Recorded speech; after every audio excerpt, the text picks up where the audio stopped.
So I think as a good start, we'll begin with the class.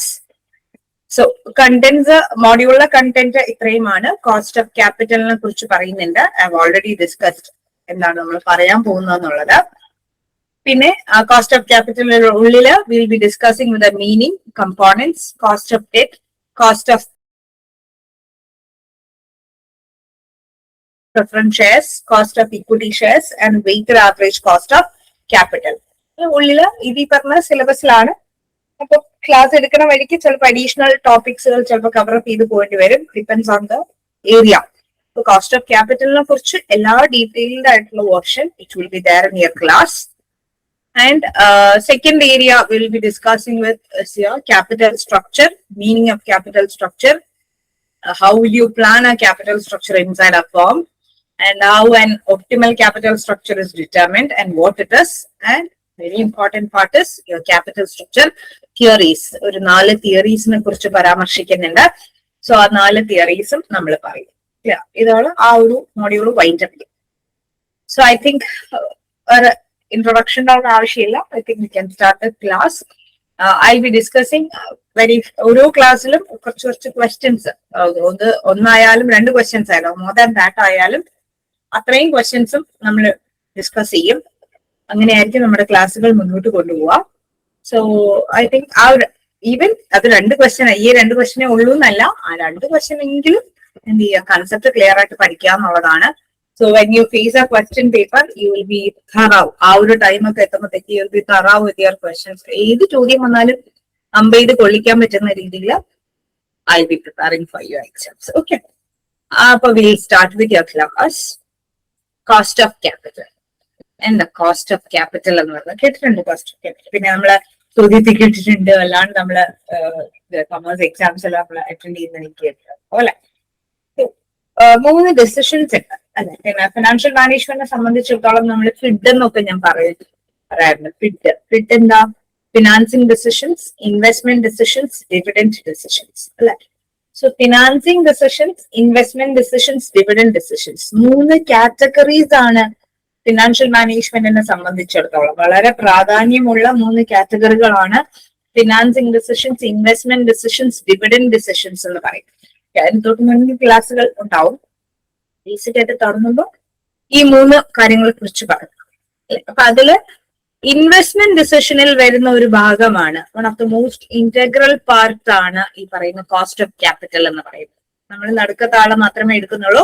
Financing decision എന്ന് പറയുന്നത് sources of ഫിനാൻസുമായി ബന്ധപ്പെട്ടിട്ടുള്ള area ആണ്. Again I will B covering that portion, പക്ഷെ after this only. അപ്പൊ അത് ഒരു പാർട്ടാണ്. ഓക്കെ, ഫിനാൻസിങ് ഡിസിഷൻസ് എന്ന് പറയുന്നത് എന്താണ്? Sources of finance. എവിടെ നിന്ന് ഒരു ഫേമിന് ഫണ്ട് റേസ് ചെയ്യാൻ പറ്റും, എവിടെ നിന്നൊക്കെ റേസ് ചെയ്യാൻ പറ്റും, ഏത് റേഷ്യോയിലാണ് ഫണ്ട് റേസ് ചെയ്യാൻ പറ്റുക എന്നതിനെ കുറിച്ച് പരാമർശിക്കുന്ന ഒരു പാർട്ടാണ് ഫിനാൻസിങ് ഡിസിഷൻ എന്ന് പറയുന്നത്. When it comes to investment decision, where you are going to invest, there are again certain sources. അത് ഏതിലാണ് ബെസ്റ്റ് ആയിട്ട് നമുക്ക് ഇൻവെസ്റ്റ് ചെയ്യാൻ പറ്റുക.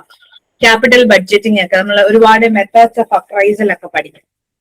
നമ്മള് ഇതിൽ വരുമെന്നല്ല, ബട്ട് സ്റ്റിൽ ക്യാപിറ്റൽ ബഡ്ജറ്റിംഗ് നമ്മൾ കേട്ടിട്ടുണ്ടാവും.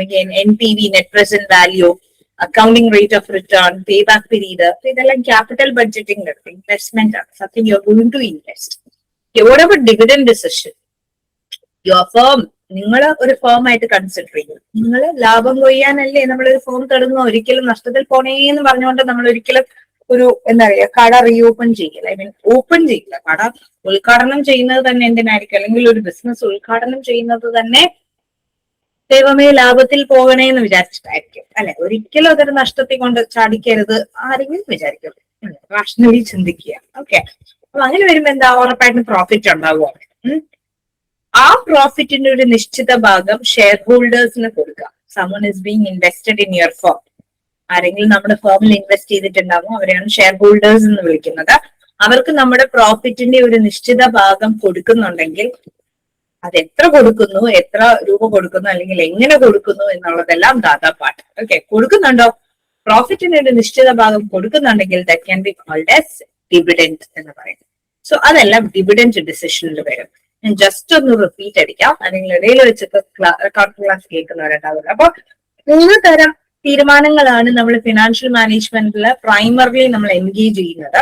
First one is financing decision, second one is investment decision, third one is dividend decisions. Okay, FID എന്ന് പറയുന്നതാണ്. ഫിനാൻസിംഗിൽ പറഞ്ഞു the sources of finance, from where the fund is being raised and how much has to be raised എന്നൊക്കെ ഉള്ളത്, അല്ലെങ്കിൽ ഏത് category of swords ആണ് എടുക്കേണ്ടത് എന്നുള്ളത് will be discussing in financing decision. Again, I'll be dealing with that portion for you all. And പിന്നെ വരുന്നത് എന്താണ്? ഇൻവെസ്റ്റ്മെന്റ് ഡെസിഷൻ ആണ്. In which source you will be investing and how it is being investing, how much will be investing എന്നുള്ളതെല്ലാം, അല്ലെങ്കിൽ എല്ലാത്തിന്റെയും portfolio എടുത്തിട്ടാണോ ചെയ്യുന്നത് എന്നുള്ളത് investment ഡെസിഷനിൽ തീരുമാനിക്കും. പിന്നെ വരുന്നത് ഡിവിഡൻഡ് ഡെസിഷൻ ആണ്. Already I discussed what is dividend, അല്ലെ? പാർട്ട് ഓഫ് എ പ്രോഫിറ്റ്, ലാഭത്തിന്റെ ഒരു വിഹിതമാണ്. നമ്മൾ കൈവച്ചിരിക്കുന്നതല്ല, നമ്മൾ കൊടുക്കുന്നതാണ്. As a firm, we distribute dividend to shareholders. We'll distribute a part of profit, which is called as dividend. അത് ആർക്ക് കൊടുക്കും? നമ്മൾ ഷെയർ കൊടുക്കുന്നതിനെയാണ് എന്ന് വിളിക്കുന്നത് ഡിവിഡൻഡ് ഡെസിഷൻ. അത് എത്ര കൊടുക്കുക, ഇങ്ങനെ കൊടുക്കുക, അതൊക്കെ അതൊരു ഏരിയ ആണ്. ഡിവിഡൻഡ് ഡെസിഷൻ എന്ന് പറയുന്ന മറ്റൊരു ഏരിയ ആണ്. ഞാൻ തന്നെയായിരിക്കും ക്ലാസ് എടുക്കുന്നത്. ഓക്കെ, അപ്പൊ ഇവിടെ നമ്മൾ പഠിക്കുന്ന എന്താണ്? ഇൻവെസ്റ്റ്മെന്റ് ഡിസിഷനും അതിന്റെ കുറച്ച് കാര്യങ്ങൾ. അപ്പൊ ഇൻവെസ്റ്റ്മെന്റ് ഡിസിഷനകത്ത് വരുന്ന രണ്ട് കാറ്റഗറീസ് ആണ് കോസ്റ്റ് ഓഫ് ക്യാപിറ്റലും ഈ പറയുന്ന ക്യാപിറ്റൽ സ്ട്രക്ചറും. ഓക്കെ, നമുക്ക് നോക്കാം. So it is used to measure the worth of the investment proposal provided by the business consultant. How much, അതിന്റെ വാല്യൂ എത്രയാണ് എന്ന് മെഷർ ചെയ്യുന്ന ഒരു എന്താ പറയുക, ഒരു ഡിവൈസ് എന്നൊന്നും പറയാൻ പറ്റില്ല. ഇത് ജസ്റ്റ് ഒരു ടൂൾ ആണ് കോസ്റ്റ് ഓഫ് ക്യാപിറ്റൽ. ഒരു വാല്യൂ ആണ് ശരിക്കും. വാല്യൂ ഇൻ ദ സെൻസ് ഒരു റേറ്റ് ഓഫ് റിട്ടേൺ. എത്ര ഇൻവെസ്റ്റ് ചെയ്താലാണ് എനിക്ക് എത്ര റിട്ടേൺ തിരിച്ചു കിട്ടുക എന്നുള്ളത് മെഷർ ചെയ്യുന്ന ഒരു അതിനാണ്, കൺസെപ്റ്റ് ആണ് എന്തെന്ന് വിളിക്കുന്നത് കോസ്റ്റ് ഓഫ് ക്യാപിറ്റൽ. അപ്പൊ അതൊരു ടൂൾ എന്നോ അല്ലെങ്കിൽ ഡിവൈസ് എന്നോ ഒന്നും പറയാൻ പറ്റില്ല, കാണാനൊന്നും പറ്റില്ല കേട്ടോ അതിനെ. അതൊരു ടാഞ്ചിബിൾ ആയിട്ടുള്ള സാധനമൊന്നുമല്ല. കോസ്റ്റ് ഓഫ് ക്യാപിറ്റൽ അതൊരു മൂല്യമാണ്, ഒരു വാല്യൂ ആണ്. സോ അതുകൊണ്ട് ഞാൻ പറയാറുണ്ട് ഡിസ്കൗണ്ട് റേറ്റ് എന്ന് പറയാറുണ്ട്. 10%, 5%, 12%, 18% ഒരു നിശ്ചിതമായിട്ടുള്ള ഒരു കണക്കാണ്. ഓക്കെ, അത് എങ്ങനെയാണെന്ന് വെച്ചാൽ അതൊരു ഡിസ്കൗണ്ട് റേറ്റ് ആണ്. In determine the present value of future cash flows. വരാൻ പോകുന്ന, ഇപ്പൊ ഇന്ന് കട തുടങ്ങി ഇന്ന് തന്നെ റിട്ടേൺസ് കിട്ടണമെന്ന് നിർബന്ധമുണ്ടോ? ഇല്ല. ഇന്ന് കട തുടങ്ങിയാൽ ഒരു 5 വർഷത്തിനുള്ളിൽ നമുക്ക് കിട്ടാൻ സാധ്യതയുള്ള ഇൻഫ്ലോസ്, അല്ലെ? നമുക്ക് ഇങ്ങോട്ട് കിട്ടുന്നതിനെയാണ് ക്യാഷ് ഇൻഫ്ലോ എന്ന് പറയുന്നത്. നമ്മുടെ കയ്യിൽ നിന്ന് പോകുന്നത് ക്യാഷ് ഔട്ട്ഫ്ലോസ് എന്ന് പറയാറുണ്ട് ഫിനാൻഷ്യൽ മാനേജ്മെന്റിൽ, കേട്ടോ. അപ്പൊ ഈ പറയുന്ന ഫ്യൂച്ചർ ക്യാഷ് ഫ്ലോസ് ആണ് ഭാവിയിൽ കിട്ടാൻ സാധ്യതയുള്ള കാശ്, അല്ലെങ്കിൽ പോകാൻ സാധ്യതയുള്ള കാശ്, which is associated with your capital project. നിങ്ങൾ എന്ത് പ്രോജക്റ്റിലാണോ കൈവച്ചിരിക്കുന്നത്, ചിലപ്പോൾ അതൊരു ഹോട്ടലായിരിക്കാം, നല്ല റെസ്റ്റോറന്റ്, അല്ലെങ്കിൽ നല്ലൊരു ക്ലൗഡ് കിച്ചൺ ആയിരിക്കാം, അല്ലെങ്കിൽ ഏതെങ്കിലും ഒരു മോളിൽ നിങ്ങൾ കൈവച്ചിട്ടുണ്ടെങ്കിൽ, ഒരു ഇൻവെസ്റ്റ്മെന്റ് ഒരു പ്രോജക്റ്റിൽ നിങ്ങൾ കൈവച്ചിട്ടുണ്ടെങ്കിൽ, അത് നിങ്ങൾ ഉദ്ഘാടനം എല്ലാം ചെയ്യുന്നതിന് മുൻപ് തന്നെ നിങ്ങൾ ചിന്തിക്കേണ്ട ഒരു കാര്യമുണ്ട്. ഇതിനിവിടെ റെലവൻസ് ഉണ്ടോ? ഈ എന്ത് ഇൻഡസ്ട്രി ആണോ നിങ്ങൾ അങ്ങനെയല്ലേ നിങ്ങൾ കൈ വെക്കുള്ളൂ. നിങ്ങൾക്ക് അറിയാവുന്ന സാധനമല്ലേ നിങ്ങൾ കൊണ്ടുപോയി തലവെക്കത്തുള്ളൂ, അല്ലെ? അപ്പൊ ആ ഒരു പെർട്ടിക്കുലർ പ്രോജക്റ്റിൽ ഇൻവെസ്റ്റ് ചെയ്യുമ്പോൾ എനിക്ക് കിട്ടാൻ സാധ്യതയുള്ള ക്യാഷ് ഫ്ലോ, അതിൽ എന്ത് ലാഭമാണ് എനിക്ക് കിട്ടാൻ പോകുന്നത്, അത് മെഷർ ചെയ്യുന്ന ഒരു റേറ്റ് ഓഫ് റിട്ടേണിനെ വിളിക്കുന്ന പേരാണ് കോസ്റ്റ് ഓഫ് ക്യാപിറ്റൽ എന്ന് പറയുന്നത്. Clear? Cost of capital is also known as cut off rate, hurdle rate of return. ഒരു കടമ്പയാണ് ഈ പറയുന്ന കോസ്റ്റ് ഓഫ് ക്യാപിറ്റൽ എന്ന് പറഞ്ഞത്. ഈ 10% ഞാൻ നിശ്ചയിച്ചു കഴിഞ്ഞാൽ, അല്ലെങ്കിൽ എനിക്ക് കാൽക്കുലേറ്റ് ചെയ്ത് 10% കിട്ടിയാൽ, 10ന് മേലെ പോണം എന്റെ ലാഭം, എന്റെ റിട്ടേൺസ് എപ്പോഴും എന്ത് ചെയ്യണം? 10ന് മേലെ പോയാലാണ് അത് പ്രോഫിറ്റ് എന്ന് പറയുക. Then you can continue with the project. If it goes below 10%, for example ആണ് ഞാൻ 10 പറഞ്ഞത്, 10% താഴെ പോയാൽ better you shut down your business, അല്ലെങ്കിൽ you have to wait. ഏതെങ്കിലും ഒരു നാൾ be optimistic, അല്ലെ? ഏതെങ്കിലും ഒരു നാള് 10 കടക്കും എന്നുള്ളത്. Probably it should be near future. ഒരു 10 വർഷം അല്ലെ 50 വർഷം കഴിഞ്ഞല്ല 10ന്റെ അപ്പുറത്തേക്ക് കിടക്കേണ്ടത്. നിയർ ഫ്യൂച്ചറിൽ തന്നെ you have to strive to cut down after just above your 10% you have to get in to. ഇത്രയുള്ളൂ. 10 മേലെ നിങ്ങൾ കടക്കുക എന്നുള്ളതാണ്. ആ 10% അത് കടക്കണ്ടേടാ, അതാണ് hurdle rate of return, cut off rate. PSC പരീക്ഷ വരുമ്പോൾ നമ്മൾ കട്ട് ഓഫ് വെക്കും. കട്ട് ഓഫിന്റെ താഴെ ഉള്ളവർ കയറുവോ? ഇല്ല, അതിന് മേലെ ഉള്ളവരല്ലേ കയറുള്ളൂ. അത്രേ ഉള്ളൂ. അതാണ് ഇവിടെ കോസ്റ്റ് ഓഫ് ക്യാപിറ്റൽ. ഞാൻ എന്ത് ഇൻവെസ്റ്റ് ചെയ്താലാണ് ഇത്രയും റിട്ടേൺസ് കിട്ടുന്നത്? 10% കിട്ടുന്നുണ്ടെങ്കിൽ 10% മുകളിൽ വരണം നിങ്ങൾക്ക് റിട്ടേൺസ് കിട്ടണമെങ്കിലോ, അല്ലെങ്കിൽ ആ കിട്ടിയ റിട്ടേൺസ് പ്രോഫിറ്റബിൾ ആണെങ്കിൽ പറയണമെങ്കിൽ. അല്ലെങ്കിൽ 10 താഴെ കിട്ടിയാൽ അതെന്താണ്? പ്യുവർ ലോസ് ആണ്. അതാണ് അതിനെ കട്ട് ഓഫ് റേറ്റ് എന്നോ, ഹെർഡിൽ റേറ്റ് ഓഫ് റിട്ടേൺ എന്നോ, ടാർഗറ്റ് റേറ്റ് എന്നോ, റിക്വയർഡ് റേറ്റ് ഓഫ് റിട്ടേൺ എന്നോ വിളിക്കാൻ കാരണം അതാണ്. അറ്റ്ലീസ്റ്റ് അത്രയെങ്കിലും കിട്ടണോടാ. 9.5 കിട്ടിയിട്ട് പോലും കാര്യമില്ല, അല്ലെങ്കിൽ 9.75 കിട്ടിയിട്ട് പോലും കാര്യമില്ല. കാരണം എന്താ, ടാർഗറ്റ് എത്രയാ? 10 ആണ്. 10 മേലെ പോയ ലോട്ടറി, ഞാൻ പറഞ്ഞല്ലോ, bumper lottery. 10 is your target rate of return. Yeah. So, when the firms are using different sources of finance, ഒരുപാട് സോഴ്സസ് ഓഫ് ഫിനാൻസ് യൂസ് ചെയ്യും. നിങ്ങൾ കേട്ട് പരിചയമുള്ളതാണ്. ഇക്വിറ്റി ഷെയർസ് ഉപയോഗിക്കാം, ഡിബഞ്ചർ ഉപയോഗിക്കാം, പ്രിഫറൻസ് ഷെയർസ് ഉപയോഗിക്കാം, റിട്ടേൺ ഏർണിംഗ്സ് ഉപയോഗിക്കാം, പബ്ലിക് ഡെപ്പോസിറ്റ്സ് ഉപയോഗിക്കാം, trade credit ഉപയോഗിക്കാം.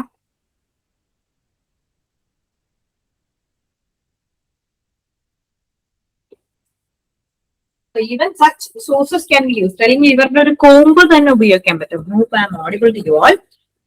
അവരുടെ കോംബോ തന്നെ നിങ്ങൾക്ക് എന്ത് ചെയ്യാൻ പറ്റും? യൂസ് ചെയ്യാൻ പറ്റും. ഓക്കെ, അങ്ങനെയാണെങ്കിൽ you have to take a very careful decision with regard to your cost of. ഏത് സോഴ്സ് ഓഫ് ഫിനാൻസ് എടുക്കുമ്പോഴാണ് കോസ്റ്റ് ഓഫ് ക്യാപിറ്റൽ അത്രയും കറക്റ്റ് ആയിട്ട് വരുന്നത്? വാല്യൂ ഓഫ് ദ ഫേമുമായിട്ട് എന്ത് ചെയ്യണം? You have to be very closely related with that. അപ്പൊ സൂക്ഷിക്കണം. ഇക്വിറ്റി ഷെയർസ് മൊത്തം എടുത്താൽ പണി കിട്ടുമോ? പണി കിട്ടും, കാരണം ഇറ്റ്സ് എ റിസ്കി സോഴ്സ് അല്ലെ. Then go for debentures. 100% debenture എടുക്കാൻ ഫിനാൻസ് ചെയ്യാൻ പറ്റുമോ? ഇല്ല, കാരണം ഡിബഞ്ചർ നമ്മളെ സംബന്ധിച്ചിടത്തോളം കടമാണ്, നമ്മൾ വാങ്ങുന്ന ഒരു കടമാണ്. അതുപോലെ പ്രിഫറൻസ് ഷെയർസ്, അതിനുമുണ്ട് അതിൻ്റെതായ merits and demerits. Something very important അല്ലെ. So what is cost of capital? It is a rate of return that a firm must earn on its project investment to maintain its market value and attract more fund.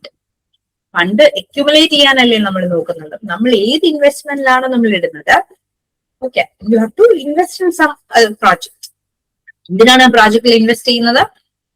Certain rate of return കിട്ടാനായിട്ട്. ഏത് രീതിയിലാണ് rate of return കിട്ടേണ്ടത്? Yes, your market value should increase. At the same time you have to attract more fund. ഫണ്ടുകൾ കൂടുതൽ കിട്ടുകയും നിങ്ങളുടെ market value of your particular share, മാർക്കറ്റിൽ നിങ്ങളുടെ ഫേമിന്റെ വില അല്ലെങ്കിൽ നിങ്ങളുടെ ഷെയറിന്റെ വില എന്ത് ചെയ്യണം? അയ്യോ താഴോട്ട് പോട്ടെ, സാരമില്ല, ബാക്കിയുള്ളവർ കയറി പോട്ടെ എന്ന് ആരെങ്കിലും വിചാരിക്കോ? ഇല്ല, എന്റെ ഷെയറിന്റെ വില കുറഞ്ഞാലും കുഴപ്പമില്ല, ബാക്കിയുള്ളവർ കയറി പോട്ടെ എന്ന് വിചാരിക്കോ ആരെങ്കിലും? No, your market value has to increase. അത് ഇൻക്രീസ് ചെയ്യാനും കുറച്ച് കൂടുതൽ ഫണ്ട് ആൾക്കാർ വരൂ ഇതിലോട്ട് ഇൻവെസ്റ്റ് ചെയ്യൂ എന്ന് പറഞ്ഞ ഷെയർ ഹോൾഡേഴ്സിനെ ഇൻവൈറ്റ് ചെയ്യാനൊരു കാറ്റഗറി വേണ്ടേ അല്ലെ? നമുക്കൊരു വില വേണ്ടേടാ വിളിക്കാനായിട്ട് അവരെ.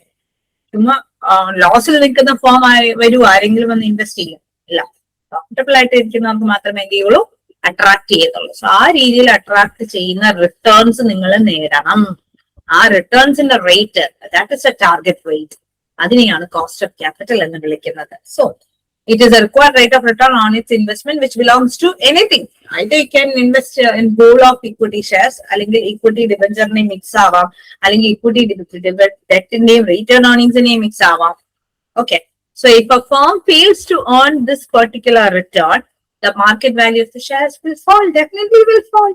നിങ്ങൾ ഒരു, അതായത് ഞാൻ പറഞ്ഞ PSCക്ക് ഒരു കട്ട് ഓഫ് ഉണ്ട്. 50 കട്ട് ഓഫ് ഉണ്ടെങ്കിൽ നിങ്ങൾ 48 അല്ലെങ്കിൽ 49.5 നികുന്നതെങ്കിൽ അയ്യോ, പണ്ട് CBSE സ്റ്റേറ്റ് പോലെ 0.5 വന്നാൽ കടന്നു പോകും. കടന്നു പോവില്ല. You have to either you have to earn 50. 50 ഉണ്ടെങ്കിൽ നിങ്ങൾ കയറിപ്പോവും. 51 ഉണ്ടെങ്കിൽ സുരക്ഷിതമായിട്ട് നിങ്ങൾ കയറിപ്പോവും ലിസ്റ്റില്. 55 ആണെങ്കിൽ ലോട്ടറി അല്ലെ, 60 ആണെങ്കിൽ അതിൽ ലോട്ടറി മെയിൻ ലിസ്റ്റ് വരും. അതിൽ മേലെ ഉണ്ടെങ്കിൽ അതിക്ക് മേലെ സെറ്റ്. പക്ഷെ അതിന് ബിലോ ആണെങ്കിലോ definitely your value will fall. അല്ല, പക്ഷെ നമുക്ക് അങ്ങനെയല്ല, നമുക്ക് മോട്ടിവേഷനാണ്. അടുത്ത പരീക്ഷയ്ക്ക് പഠിച്ചു തരണം എന്നല്ലേ പറഞ്ഞുള്ളൂ. ഗോ ഫോർ ഇറ്റ് അല്ലെ. അതുപോലെ ആയിരിക്കണം ഫേം. ഫേമിൽ എന്ത് ചെയ്യുക? കട്ട് ഓഫ് അതിന് താഴെ പോവാതെ ശ്രദ്ധിക്കുക. താഴെ പോയാലും കുഴപ്പമൊന്നുമില്ല, കയറി വന്നാൽ മാത്രം മതി. so that your market value has to increase and it will result in the reduction of overall wealth of the shareholders. സ്വാഭാവികമായിട്ട് നമുക്ക് PSC കട്ട് ഓഫ് താഴെ വരുമ്പോൾ സംഭവിക്കുന്ന ആസ് എൻ ഇൻഡിവിജ്വൽ എന്ത് സംഭവിക്കുന്നു അതുപോലെയാണ് ഫേമിനും സംഭവിക്കുന്നത്. ഫാമിന്റെ വെൽത്ത് റെഡ്യൂസ്ഡ് ആവും. കാരണം എന്താ? ഷെയർ ഹോൾഡേഴ്സ് ഇൻവെസ്റ്റ് ചെയ്യാൻ മടിക്കും. ഫണ്ട് അട്രാക്റ്റഡ് ആവില്ല, ഫണ്ട് ഇൻവെസ്റ്റ് ചെയ്യൂല ആരും. നമ്മളൊരു ലെവലിലെ മേലിൽ എത്തിയാലല്ലേ നമ്മള് ഇതുള്ളൂ, വിലയുള്ളൂ എന്നുള്ളത് സെയിം അവസ്ഥയാണ്. ഓക്കെ, സോ അതിനുവേണ്ടി സ്ട്രൈവ് ചെയ്യുക, അത് പഠിക്കുക കേട്ടോ. നമ്മൾ ജസ്റ്റ് ചിന്തിച്ചാൽ മതി. ആസ് ആൻ ഇൻഡിവിജ്വൽ നമ്മുടെ ലെവൽ എങ്ങനെയാണ്, ആസ് എ ഫേം എങ്ങനെയാണെന്ന് ചിന്തിച്ചാൽ നമ്മൾ എല്ലാവരും ഒരു ടാർഗറ്റ് റേറ്റിൽ നിൽക്കുന്നവരാണ്. ആ ടാർഗറ്റ് റേറ്റ് കടക്കുക എന്നുള്ളതാണ് most important part. Okay, so അത് ഈ ക്ലാസ്സുകളെല്ലാം സഹായിക്കട്ടെ നിങ്ങളെ ആ ടാർഗറ്റ് റേറ്റ് ഒന്ന് കടക്കാനായിട്ട്. ഓക്കെ, സോ കുറച്ച് ഡെഫിനിഷൻസ് ഉണ്ട് കോസ്റ്റ് ഓഫ് ക്യാപിറ്റലിനെ. ജോൺ ജെ ഹാംപ്ടൺ എന്ന് പറയുന്ന ഒരു മനുഷ്യൻ കോസ്റ്റ് ഓഫ് ക്യാപിറ്റലിനെ ഡിഫൈൻ ചെയ്യുന്നുണ്ട്. അതുപോലെ one of the most important financial മാനേജ്മെന്റിലെ എന്താ പറയുക വലിയൊരു ഓത്തറാണ് സോളമൻ എസ്ര എന്ന് പറയുന്ന മനുഷ്യൻ. എല്ലാ ഏരിയാസിലും പുള്ളിക്കാരന്റെ ഒരു കയ്യൊപ്പ് പതിച്ചിട്ടാണ് അദ്ദേഹം പോയിരിക്കുന്നത്. സോ സോളമൻ എസ്രയുടെയും ജോൺ ജെ ഹാംപ്ടന്റെയും ഡീറ്റെയിൽസ് അതിനകത്ത് കൊടുത്തിട്ടുണ്ട്. ജോൺ ജെ ഹാംപ്ടൺ പറയുന്നത് cost of capital is a rate of return the firm required from investment in order to increase the value of the firm in the marketplace. Market കാണിക്കുന്ന value എപ്പോഴും എന്ത് ചെയ്തിരിക്കണം? Increased ആയിട്ട് തന്നെ കാണിക്കണം. Okay, കാരണം അങ്ങനെയുള്ള ഒരു റേറ്റിനെ മാത്രമേ എന്തെന്ന് വിളിക്കാൻ പറ്റത്തുള്ളൂ, ഈ പറഞ്ഞ കോസ്റ്റ് ഓഫ് ക്യാപിറ്റൽ എന്ന് വിളിക്കാൻ പറ്റത്തുള്ളൂ. Second one is Solomon Ezra പറഞ്ഞത് സെയിം തിങ് ആണ്. Cut off rate of capital expenditure.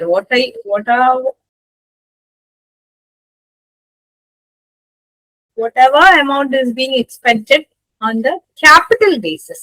ഒരു ഹെവിലി എക്സ്പെൻഡിച്ചർ ആണല്ലോ. നമ്മളൊരു സാധനത്തിൽ ഇൻവെസ്റ്റ് ചെയ്യുക, ഒരു പ്രോജക്റ്റിൽ ഇൻവെസ്റ്റ് ചെയ്യുകയാണെങ്കിൽ ദാറ്റ് ഇസ് ഡെഫിനറ്റ്ലി ഒരു ഹ്യൂജ് എമൗണ്ട് ആണ്. 10,000 20,000 ഒന്നും ആയിരിക്കില്ല. ഒരു ഹെവി എക്സ്പെൻഡിച്ചർ ആണ്, ക്യാപിറ്റൽ എക്സ്പെൻഡിച്ചർ ആണ്. വല്ലപ്പോഴും നടക്കുള്ളൂ, once in a blue moon. So ആ സംഭവിക്കുന്ന അതിന്റെ കട്ട് ഓഫ് റേറ്റ് അത് തന്നെയാണ്. വളരെ സിമ്പിൾ ആയിട്ട് അദ്ദേഹം കാര്യം പറയും അല്ലെ. It's a minimum required rate of earnings. ഏർണിങ്സിൽ നിന്ന് കിട്ടുന്ന മിനിമം റിക്വയർഡ് റേറ്റ് 10% വരുമാനം കിട്ടണം. അല്ലെങ്കിൽ it's a cut off rate of capital expenditure. നിങ്ങൾ എന്താണോ എക്സ്പെൻഡ് ചെയ്തത് അതിന്റെ ടാർഗറ്റഡ് റേറ്റ്, അതായിരിക്കും എന്തെന്ന് വിളിക്കുന്നത് ഈ പറയുന്ന കോസ്റ്റ് ഓഫ് ക്യാപിറ്റൽ എന്ന് പറയുന്നത്. ക്ലിയർ?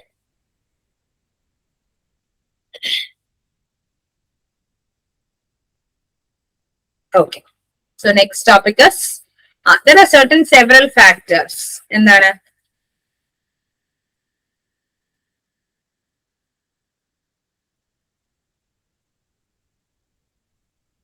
കോസ്റ്റ് ഓഫ് ക്യാപിറ്റലിനെ അഫക്ട് ചെയ്യുന്ന കുറച്ച് ഫാക്ടേഴ്സ്. ഓക്കെ, എന്തൊക്കെയാണത്? One is general economic conditions. Second one is market condition. Third one is the firm's operating and financing. Fourth one is the amount of finance it is being required. ഇത്രയും കാര്യങ്ങൾ ഇതിലുണ്ട്. Cost of ക്യാപിറ്റലിനെ affect ചെയ്യുന്ന കുറച്ച് factors ആണ്. Okay, so one is there are several factors that impact the cost of capital of any company. This would mean that the cost of capital of any two companies would not be equal. അല്ലെ, ഒരിക്കലും equal ആയിരിക്കും. ഇപ്പൊ ഞാൻ A എന്ന് പറയുന്ന company നടത്തുമ്പോഴും താങ്കൾ ഒരു B യുടെ കമ്പനി നടത്തുമ്പോഴും എന്റെ cost of capital will not be same as yours. കാരണം എന്താ? ഞാൻ എടുക്കുന്ന ഒരു സോഴ്സ് ഓഫ് ഫിനാൻസ് വേറെ ആയിരിക്കും, കോംബോ എടുക്കുന്നത് വേറെ ആയിരിക്കും. I only depend on equity shares. That is the case. പക്ക റിസ്കി സോഴ്സ് ആണെന്ന് ഓൾറെഡി ഞാൻ പറഞ്ഞു കഴിഞ്ഞു. നിങ്ങൾക്ക് തന്നെ അറിയാം, ഇക്വിറ്റി ഷെയർസിന്റെ ഇത് പറയുമ്പോ തന്നെ ഇതാണ് മനസ്സിലായി. അപ്പൊ ആ ഒരു സാധനം ഇറ്റ് വിൽ ബി ഡിഫറെന്റ്. അപ്പൊ എ എടുക്കുന്നത് ബി എടുക്കുന്നത് ഡിഫറെന്റ് ആയിരിക്കും. So rightly so as these two company would not carry the same risk too. Cost of capital equal അല്ലാത്ത സ്ഥിതിക്ക് സ്വാഭാവികമായിട്ട് എടുക്കുന്ന റിസ്ക് വ്യത്യാസമായിരിക്കും, റിട്ടേൺസും വ്യത്യാസമായിരിക്കും. That is one of the most important part. എടുക്കുന്ന റിസ്കും ഡിഫറെന്റ് ആയിരിക്കും, കിട്ടുന്ന റിട്ടേൺസും ഡിഫറെന്റ് ആയിരിക്കും, ടാർഗറ്റഡ് റേറ്റ് ഓഫ് റിട്ടേണും ഡിഫറെന്റ് ആയിരിക്കും. സോ അതിൽ വരുന്ന ഒന്ന് ജനറൽ എക്കണോമിക് കണ്ടീഷൻസ് ആണ്. നമ്മൾ രണ്ടുപേരും ഒരുപോലെ ഫേസ് ചെയ്യുന്ന ഒന്നാണ് demand supply level. Indian economic അകത്ത് നിന്നുകൊണ്ടാണ് നമ്മൾ രണ്ടുപേരും പ്രവർത്തിക്കുന്നതെങ്കിൽ ഉറപ്പായിട്ടും demand supply, it will be different. And the level of inflation. So these are reflected in the riskless rate of return and mostly to most of the company. നമ്മൾ fund use ചെയ്യുമ്പോൾ ആ ക്യാപിറ്റലിലെ demand ക്യാപിറ്റലിൽ supply ചെയ്യുക. എനിക്ക് കിട്ടുന്ന അത്രയും അളവില് നിങ്ങൾക്ക് കിട്ടണമെന്നില്ല, നിങ്ങൾക്ക് കിട്ടുന്ന അത്രയും അളവ് ക്യാപിറ്റലില് എനിക്കും കിട്ടണമെന്നില്ല. ആൻഡ് ഇൻഫ്ലേഷൻ റേറ്റ് അത് മാർക്കറ്റിൽ ഓൾറെഡി ഇൻഹിബിറ്റഡ് ആണ്, അത് ഉള്ളതാണ്, ചെയ്യാൻ പറ്റട്ടെ. ഇങ്ങനെയുള്ള general economic conditions definitely will affect your cost of capital. Second one, market conditions. Security may not be readily available or marketable whenever the investor wants to sell. നമ്മൾ ആഗ്രഹിക്കുന്ന ഒരു വിലക്ക് നമ്മൾ പറയാം പണ്ട് ഗോൾഡ് അല്ലെ, ഗോൾഡ് എന്ന് പറയുന്ന സാധനം ഇന്നിപ്പോ കുറെ ആൾക്കാരില് ഉണ്ടെങ്കിൽ അവര് വിൽക്കും, അല്ലെങ്കിൽ ഒരു പണയം വെക്കും അല്ലെ. എന്താണ്, വില കൂടി നിൽക്കുന്ന സമയമാണ്, ഇൻഫ്ലേറ്റഡ് ആണ്. അപ്പൊ അതില്ലാതിരിക്കുന്ന ഒരാളുടെ കുറിച്ച് നിങ്ങൾ ചിന്തിച്ചിട്ടുണ്ടോ? ഫണ്ട് വേണം, പക്ഷെ എന്റെ ഗോൾഡ് ഇല്ല, എനിക്ക് വല്ല ഉപയോഗമാണ്. ഈ പ്രൈസ് ഇങ്ങനെ കൂടുന്നത് കണ്ടിട്ട് ഇങ്ങനെ വായും തുറന്ന് നോക്കി നിൽക്കാനേ പറ്റുള്ളൂ. അതേസമയം എന്റെ കയ്യിൽ ഇത്രയും ഗോൾഡ് ഇത്ര 1 ലക്ഷം കടന്നു, എന്റെ ശരിക്കും ഗോൾഡ് ഉണ്ടെങ്കിൽ ഒന്ന് ആലോചിച്ച് നോക്കിയാൽ, ഗോൾഡ് വരുന്നത് നമുക്ക് കൊണ്ട് ഇതാക്കാൻ പറ്റില്ലല്ലോ. മോണിറ്റൈസ് ചെയ്യുന്നത് എങ്ങനെയാണ്? ഒന്നില്ലെങ്കിൽ അത് എന്ത് ചെയ്യുക, പ്ലെഡ്ജ് ചെയ്യുക, അല്ലെങ്കിൽ അത് വിൽക്കുക. അപ്പൊ ഉള്ളവൻ മടിയിലുള്ളവൻ പേടിച്ചാൽ മതിയല്ലോ എന്ന് പറയുന്നത്. ഓക്കെ, മടിയിൽ കനമില്ലെങ്കിൽ ടെൻഷനില്ല, ഫണ്ടില്ല, ഫണ്ട് നിങ്ങൾ പണിയെടുത്തുണ്ടാക്കണം. ഓക്കെ, അല്ലാത്തവന് ഇത് വിറ്റിട്ടായാലും ജീവിക്കാന്നുള്ളത്. അപ്പൊ നമ്മൾ വിചാരിക്കുന്ന സമയത്ത് what ever the security we have, what ever share you have, അത് വിൽക്കണം എന്നില്ല, വാങ്ങാൻ അപ്പുറത്ത് ആളുണ്ടാവണം എന്നില്ല. നമുക്ക് വിൽക്കാൻ പറ്റും, അതപ്പുറത്ത് വാങ്ങാൻ ആളുണ്ടാവണം എന്നില്ല. വാങ്ങാൻ അവിടെ ആളുണ്ട്, പക്ഷെ വിൽക്കാൻ എന്റെ കയ്യില് സാധനമില്ല. സോ ഇങ്ങനെയൊക്കെ വരുന്ന ഒരുപാട് കണ്ടീഷൻസ് അതാണ് മാർക്കറ്റ് കണ്ടീഷൻസ് എന്ന് പറയുന്നത്. നിങ്ങൾ സാധാരണ നോർമൽ സാധനങ്ങൾ എടുത്താൽ മതി, നിങ്ങൾ ഡെയിലി ഉപയോഗിക്കുന്ന സാധനങ്ങളാണെങ്കിൽ പോലും ടു തിങ്ക്. ഓക്കെ, ഇപ്പൊ നമ്മുടെ അതിന്റെ പേരെന്തായിരുന്നു, മാസ്ക് വാങ്ങാൻ ആളുണ്ടോ? Very few people. അത് ഈ പറഞ്ഞ ഗോൾഡ്, ട്രക്കിംഗ് ലേഡീസ് ഒക്കെ ഉള്ള വീട്ടിലൊക്കെ ആണെങ്കിൽ മാസ്ക് ക്യാൻ ബി യൂസ്ഡ്, ഇപ്പോഴും ഉപയോഗിക്കാം, കാരണം ഷിഗല്ല നിപ്പയൊക്കെ ഉള്ളപ്പോ അല്ലെ. കറന്റ് സിറ്റുവേഷൻ ആണ് ഞാൻ പറയുന്നത്. ഒന്ന് പാസ്റ്റ് നിങ്ങളൊന്ന് ആലോചിച്ച് നോക്കിയാൽ, ഒരു 2020 വാങ്ങാനും ആളുണ്ട്, വിൽക്കാനും ആളുണ്ട് അല്ലെ. 2020, 2021, 2022 എന്ന് പറയുന്ന ആ ഒരു 3 വർഷം ജസ്റ്റ് തിങ്ക്. അയ്യോ, ഓർമ്മിപ്പിക്കല്ലേ പന്നെ അല്ലെ. So think of that 3 years. What happened? Yes, അവിടെ ഡിമാൻഡും ഉണ്ട്, സപ്ലൈയും ഉണ്ടായിരുന്നു. പക്ഷെ അതിന് കഴിഞ്ഞ് പോസ്റ്റ് പാൻഡമിക് ആയപ്പോ യെസ്, ഡിമാൻഡ് ഗോട്ട് റെഡ്യൂസ്ഡ് അല്ലെ, സപ്ലൈ ഉണ്ട്, സാധനമുണ്ട്, ഇപ്പോഴും സാധനമുണ്ട്, പക്ഷെ ഡിമാൻഡ് അപ്പാടെ ഒന്ന് കുറഞ്ഞു എന്ന് മാത്രം. Okay, touch wood, demand supply ഒന്നും കൂടാതിരിക്കട്ടെ മാസ്കിന്റെ. Okay, so that is a condition of your market. ഞാൻ മാസ്ക് എന്ന് പറയുന്നത് നമ്മുടെ ഡെയിലി യൂസ് നമ്മൾ എടുത്തൊരു സാധനമാണ്, അതിനൊരു എക്സാമ്പിൾ പറഞ്ഞു എന്ന് മാത്രം. നിങ്ങൾ സവാള എടുത്താലും ഉരുളക്കിഴങ്ങ് എടുത്താലും നിങ്ങൾ എന്താണ് രാവിലെ ഭക്ഷണം ഉണ്ടാക്കുന്നത്, അതിന്റെ എല്ലാത്തിന്റെയും ഭാഗത്ത് ഒരു സൈഡിലൊരു മാർക്കറ്റ് കണ്ടീഷൻ ഉണ്ട്. നമ്മൾ പറയുമ്പോ എന്താണ്, നമ്മൾ ഈ ചിക്കനും മട്ടനും ഒന്നും പറയാൻ പറ്റില്ല. നമ്മൾ പറയുമ്പോ ഷെയർ എന്നും സെക്യൂരിറ്റി എന്നും വലിയ വലിയ ഭാഗയിൽ ചിന്തിക്കേണ്ടിയിരിക്കുന്നു. Clear? So again that comes under market conditions which determines your cost of capital. So you should not, probably even if a continuous demand for the security that exists, the price may vary very significantly. അത് വളരെ ഇതില് vary ചെയ്യുക, change ചെയ്യുന്നതും വളരെ significant ആയിട്ട് തന്നെ change ചെയ്യും. തിരിച്ച് ഇൻക്രീസ് ആയാലും ഡിക്രീസ് ആയാലും ആ സിറ്റുവേഷൻ അനുസരിച്ച് അല്ലെങ്കിൽ മാർക്കറ്റ് കണ്ടീഷൻ അനുസരിച്ച് ഡിമാൻഡ് സപ്ലൈ റേറ്റ് അനുസരിച്ചായിരിക്കും അത് മൂവ് ചെയ്യുന്നത്, which will effect your cost of capital. പിന്നെ വരുന്നത് ഫോമിന്റെ ഓപ്പറേറ്റിംഗ് ആൻഡ് ഫിനാൻസിങ് ഡിസിഷൻ ആണ്. Risk also results from the decisions made within the company. കമ്പനിക്ക് അകത്ത് നിന്ന് പ്രവർത്തിക്കുന്ന അനുസരിച്ച് അതൊക്കെ ഇൻസൈഡർ ഇൻഫോർമേഷൻ ആണ്. ഉള്ളില് ബോർഡ് ഓഫ് ഡയറക്ടേഴ്സ് എന്നാണ് തീരുമാനം എടുക്കുന്നത്, എത്ര ഡിവിഡന്റ് കൊടുക്കണം, എത്ര ഡിവിഡന്റ് എത്ര പ്രോഫിറ്റ് റീറ്റെയിൻ ചെയ്യണം എന്നൊക്കെ തീരുമാനിക്കുന്നത്. അത് പ്യുവർലി പുറത്തോട്ട് പോകേണ്ട കാര്യമില്ലല്ലോ, അത് ഫേമിന്റെ ഉള്ളിൽ തീരേണ്ട കാര്യങ്ങളാണ്. സോ അങ്ങനെ എടുക്കുന്ന തീരുമാനങ്ങൾ പോലും it will affect your cost of capital. കയ്യിൽ എത്ര ഉണ്ടെന്ന് അറിയില്ലല്ലോ ഇൻവെസ്റ്റ് ചെയ്യാനായിട്ട്. സോ അങ്ങനെ വരുമ്പോൾ the risk can be basically divided into 2. One is business risk and financial risk. നിങ്ങൾ കേട്ടിട്ടുണ്ടാവും അല്ലെ. ബിസിനസ് റിസ്ക് എന്താണ്? It is a variability or the change in returns on asset which is affected by the company's investment ഡിസിഷൻസിനെ പോലെ ഇരിക്കും എന്തില് റിട്ടേൺസിൽ change വരുന്നത്. അത് investment decision എങ്ങനെ എടുക്കുന്നു, that will definitely be affected on your returns. അതാണ് business risk. Financial risk എന്താണ്? Yes, as a result of usage of debenture or preferred shares. Preference ഷെയർസോ ഡിബഞ്ചറോ ഉപയോഗിച്ചത് വഴി കോമൺ ഷെയർ ഹോൾഡേഴ്സിന് ഉണ്ടാകുന്ന റിട്ടേൺസിൽ സ്വാഭാവികമായിട്ട് നിങ്ങളൊന്ന് ആലോചിച്ച് നോക്കട്ടെ. ഡിബഞ്ചറും പ്രിഫറൻസ് ഷെയറിലും ഞാൻ ഇൻവെസ്റ്റ് ചെയ്തിട്ടുണ്ട്. ഓക്കെ, എന്താ സംഭവിക്കുക അവിടെ? ബാക്കി എന്തെങ്കിലും കാണുമോ? ഷെയർ ഹോൾഡേഴ്സ്, ഇക്വിറ്റി ഷെയർ ഹോൾഡേഴ്സിന് കൊടുക്കുന്നത് കുറവായിരിക്കും. ഇക്വിറ്റി ഷെയർ ഹോൾഡേഴ്സിന് പിന്നെ ഒരു പ്രത്യേകതയുള്ളത്, ഉണ്ടെങ്കിൽ കൊടുത്താൽ മതി, ഇല്ലെങ്കിൽ ഇല്ല എന്നങ്ങ് പറഞ്ഞാൽ മതി അല്ലെ. അവസാനം ഡിവിഡൻഡ് ഒക്കെ കൊടുക്കുമ്പോൾ ഡിബഞ്ചറിന് ആദ്യം കൊടുക്കുക, പ്രിഫറൻസ് ഷെയർ ഹോൾഡേഴ്സിന് ആദ്യം കൊടുക്കുക. അവർക്കെല്ലാം കൊടുത്ത ശേഷം ബാക്കി എന്തെങ്കിലും ഉണ്ടെങ്കിൽ you have to give it your equity shares അല്ലെ, ഇക്വിറ്റി ഷെയർ ഹോൾഡേഴ്സ്. അങ്ങനെ ഒരു ഇത് അവർക്കുണ്ട്. നല്ലൊരു സ്വഭാവമാണ്, പക്ഷെ അതിനപ്പുറത്തേക്ക് അവര് റെസ്റ്റ് ചെയ്യണമെന്നുള്ള ഒരു ഫാക്ടർ വലിയ ഇമ്പോർട്ടന്റ്. സോ അപ്പൊ ഡെറ്റും പ്രിഫറൻസ് ഷെയർസ് ഉപയോഗിക്കുന്നത് കൊണ്ട് കോമൺ ഷെയർ ഹോൾഡേഴ്സിന് എന്തുവരും? റിട്ടേൺസിൽ ചേഞ്ച് വരാം. ഉറപ്പായിട്ടും കുറയാനാണ് സാധ്യത. പിന്നെ പറഞ്ഞ പോലെ ഡിപ്പെൻഡ്സ്. നല്ല കമ്പനികൾ, നല്ല ഫിനാൻഷ്യലി സൗണ്ട് കമ്പനീസ് ഒക്കെ ആണെങ്കിൽ പിന്നെ നോക്കട്ടെ, കുഴപ്പമില്ല, returns will be proper. So അങ്ങനെയൊക്കെ വരുന്ന റിസ്കിനെ വിളിക്കുന്ന പേരാണ് ഫിനാൻഷ്യൽ റിസ്ക്. അതൊന്ന് പഠിച്ചു വെച്ചേക്കണേ. ബിസിനസ് റിസ്ക്കും ഫിനാൻഷ്യൽ റിസ്ക്കും. ബിസിനസ് റിസ്ക് എന്ന് വെച്ചാൽ കമ്പനി എടുക്കുന്ന ഇൻബൗണ്ട് ഡിസിഷൻസ് അല്ലെങ്കിൽ ഇൻവെസ്റ്റ്മെന്റ് ഡിസിഷൻസ് എങ്ങനെയാണ് റിട്ടേൺസിനെ എഫക്ട് ചെയ്യുന്ന, അതിൽ നിന്ന് പുറപ്പെടുവിക്കുന്ന റിസ്ക് ആണ് ബിസിനസ് റിസ്ക് എന്ന് പറയുന്നത്. ഫിനാൻഷ്യൽ റിസ്ക് എന്ന് പറയുന്നത് ഒരു സോഴ്സ് ഓഫ് ഫിനാൻസ് ഉപയോഗിക്കുന്നത് വഴി മറ്റൊരു സോഴ്സ് ഓഫ് ഫിനാൻസ് എടുക്കുമ്പോൾ ഉണ്ടാവുന്ന റിസ്ക്.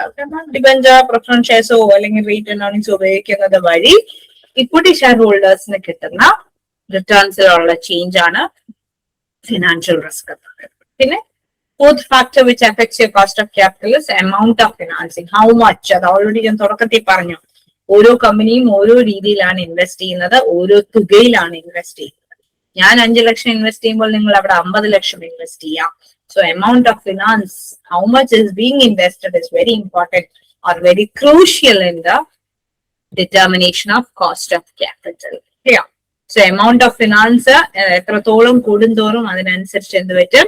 കോസ്റ്റ് ഓഫ് ക്യാപിറ്റലും കൂടും, ടാർഗറ്റ് റേറ്റ് കൂടും. Okay, that must be taken care of when you determine your cost of capital. Fund എത്രത്തോളം നിങ്ങൾ ഇൻവെസ്റ്റ്മെന്റ് കൂട്ടുന്നുവോ അത്രത്തോളം നിങ്ങളുടെ കട്ട് ഓഫ് റേറ്റും കൂടും. Hope I am clear till this.